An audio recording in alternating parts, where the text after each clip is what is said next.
క్విక్గా దోసకాయ పచ్చడి చేద్దామా? ఫస్ట్ దీనికి కొన్ని green chillies and tomatoes cut చేసుకోవాలి. పాన్ హీట్ అయ్యాక 2 టీ స్పూన్స్ ఆయిల్ వేసి అందులో చిల్లీస్ వేసి వేగనివ్వాలి. Now add chop tomatoes.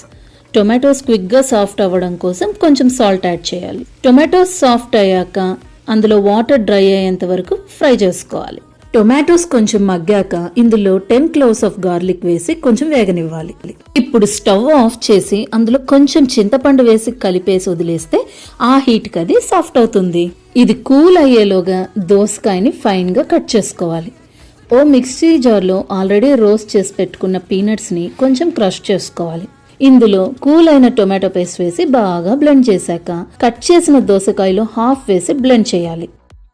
ఆ రిమైనింగ్ హాఫ్ అలానే పీసెస్గా వేసుకోవాలి. ఇప్పుడు ఆయిల్లో కొంచెం mustard seeds, cumin and urad dal వేసి టెంపరింగ్ చేస్తే అంతే, యమ్మీ దోసకాయ పచ్చడి రెడీ.